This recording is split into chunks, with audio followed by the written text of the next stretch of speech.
Hey everyone, in this video, I'm going to walk you through how to set up VoIP.ms and data eSIM on your phone. It sounds complicated, but once you see it step by step, it's actually pretty straightforward. So let's get started.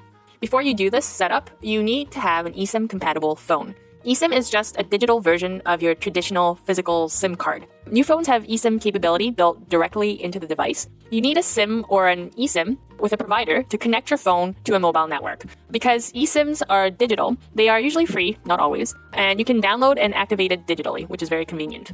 If you have a newer phone, you can Google your phone make and model to see if it has native eSIM capabilities. If you have an older phone without eSIM, it's okay. You may still be able to obtain a SIM to eSIM adapter, which is a physical SIM card for your phone to add eSIM capability. So it breathes new life into your old phone and gives it longevity. So it's a good investment. I put a list and link of the eSIM adapters you can find on Amazon.ca. So I purchased the EIOTclub eSIM kit, which comes with a USB eSIM card reader, which enables you to download and install new eSIM profiles onto the physical card via your computer. But I don't think that was necessary because you can just download the EIOTclub app from Google Play stores on your phone and download and install new eSIM profiles via the app on your phone, like directly. So I thought it was a bit of a waste of money. You can just probably get the eSIM card adapter only and save a few bucks. I heard the 9 eSIM is also very good, but I have not tried it, so I can't comment. But it's available. You guys can check it out if you want to. It's supposed to have more SIM slots and better compatibility, but yeah, I don't know. If the cards don't work on your phone, you're buying it from Amazon, so that's great. You can always return it to Amazon within 30 days for a full refund. I also put a link of EIOTclub's website where they list phones that are compatible with their adapter, so you can also check that out. Okay, so next I'll talk about using the EIOTclub eSIM adapter. If your phone already supports eSIM natively,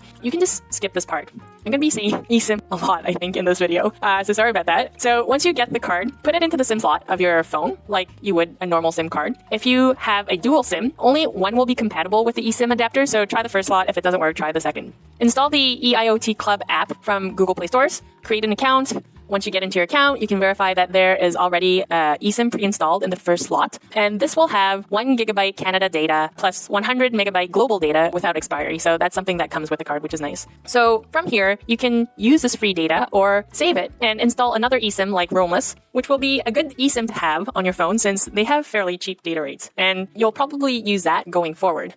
So next we'll be installing the Roamless eSIM on the eSIM adapter. So download the Roamless app from Google Play stores, create an account, then you can go to Profile, then Promo or Referral codes. Here you can put in as many codes as you want, and I find that Roamless seems to offer a lot of promo codes, so I guess that's a good thing. If you need a referral code, you can use my referral code down below. The 3 times 3 gigabyte promo is the best. It'll allow you to try this entire setup for free, and you won't need to sign up with a credit card, which is great. So far, me and my mom, we haven't paid anything for data, and those codes work. I used them yesterday because I ended up getting a new phone that has native eSIM. It covers data across 75 countries, so it's fantastic if you plan to travel. If you're not traveling, you get 3 gigabytes in Canada to try out for 6 months, which is more than plenty if you're just making calls. So definitely give those a try. Don't put in the codes unless you know your eSIM is working, because you need to activate your eSIM within a certain amount of time once you put it in, and you only get that chance once. So because the codes are device specific, you can't just delete your account and retry the codes.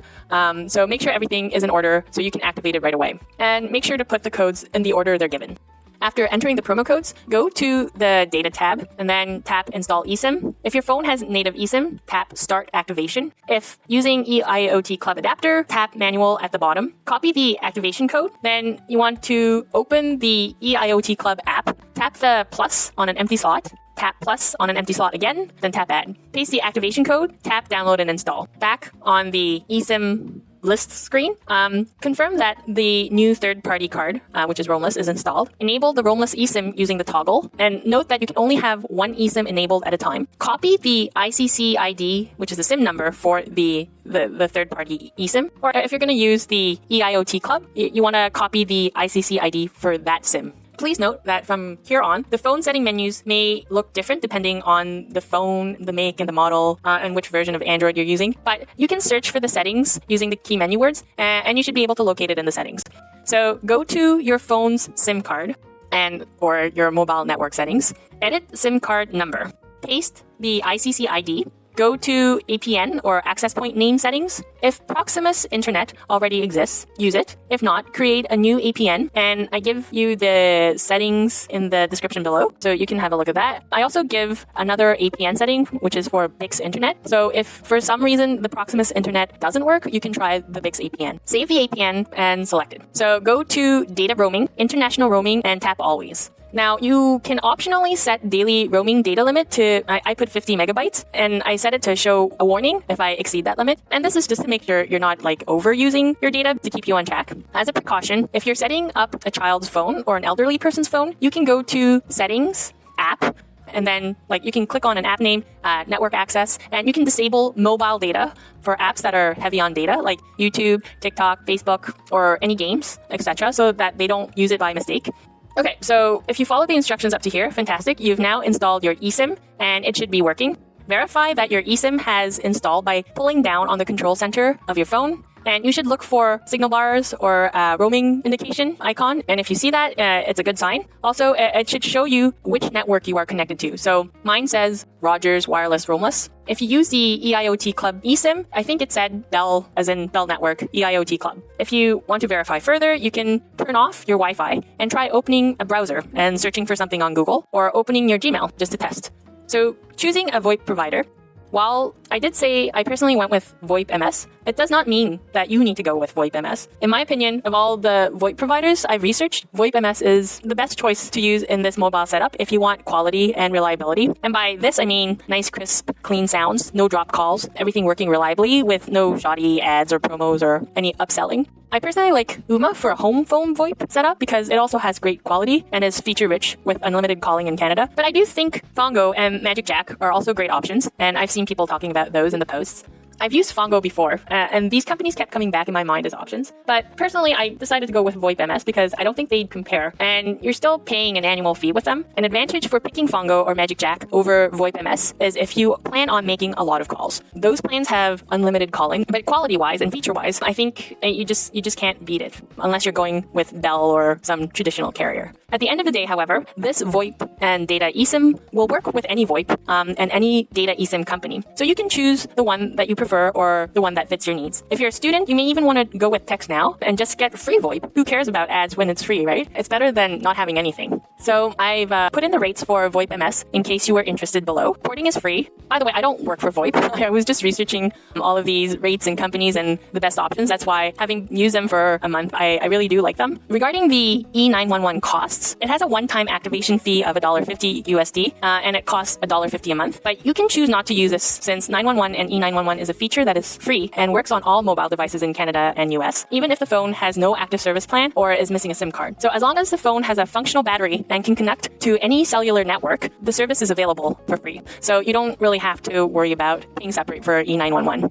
The minimum top-up amount is $15 for VoIP.ms. You can pay that with your Visa or debit card through Google Pay or Apple Pay. They will apply their own currency exchange plus fees. I looked at my Visa statement and I was charged $24.27 Canadian, which was for 15 top-up plus tax, which was $16.95 USD total. This wasn't too bad. I used somebody's referral code that I found online, and I received an extra $10 in top-up credit. So I paid around $25 Canadian to get $25 US. And the top-up money doesn't expire, so it can go beyond the year, which I think is quite nice. Okay, let's get back to this tutorial. So this will be just the instructions on getting your VoIP.ms running without the bells and whistles. No extra cool features.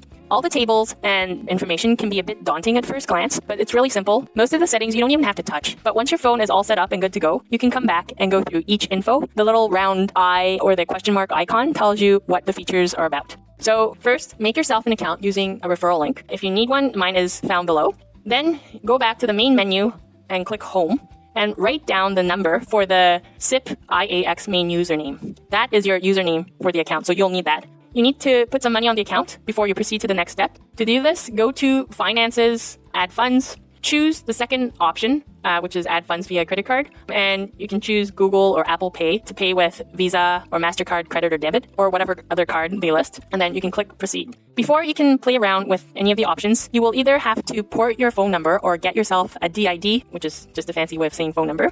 To port a number, go to DID numbers, then DID portability.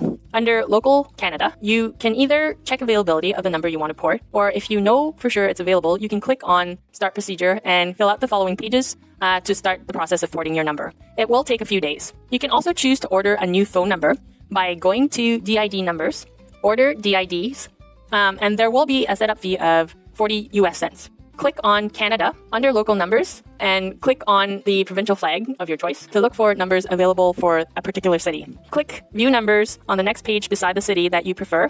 Just note that when you choose a number, you want to choose a number with a green mobile phone icon next to it. This means that it is a mobile number and texting will be available. I went with the per minute plan because we're just light users. So choose a number or DID. Select a plan. Caller ID name lookup. I said yes because it's inexpensive and it's also very useful. Choose a DID POP server under the Canada tab. This is where your calls will connect or route through essentially. So just pick a city closest to where you live and choose one. It doesn't matter which number, but write down the POP server. It's like Montreal1.VoIP.ms. You'll need that information. For routing settings, you can just leave it as main account and then your SIP number. You will have no other option in the drop-down menu, so this just means that the calls from the phone number or DID that you just chose will route to your main account. Then click here to confirm your order, and you're done. And you just got yourself a phone number. Okay, now we'll set up your outgoing and incoming call settings, and your number will be ready to use. So go back to main menu and click on account settings. You can go through all of the tabs on top to change some settings and features, but you can just keep the settings the way they are, I think. I didn't change much. Under the Account Restrictions tab, I changed a few settings so that we can make international calls, and I put in some restrictions so that mom doesn't overspend. But you don't have to do that. You can just keep the default settings, which is to not allow for international calls. Under the Generals tab, I also opted to pay for E911 services for my mom's number, not mine, but you can just ignore the E911 default caller ID setting. So, however, for caller ID number, use one of my DIDs and your phone number from the drop-down menu. This just means that when you are making an outbound call, it will use your phone number as a caller ID number that the person receiving your call will see. You can keep the default settings for the rest under the General tab. The only thing you might want to change is voicemail associated to the main account. You get free voicemail, so you can set up a voicemail account before you change the setting by heading over to DID numbers and clicking on voicemail. Then click on Create New Voicemail Account and fill out the pop-up form. For voicemail number, just put in your phone number. I chose yes to skip a password prompt for my registered device, which will be on my mobile phone. And you can choose this if you want the option to be notified when you have voicemail messages. Then click Create Voicemail. You should be able to see that your voicemail account has been made. And you can return to the main menu and click Account Settings. In the General tab, go down to Voicemail associated to the main account and add your voicemail account from the drop-down menu.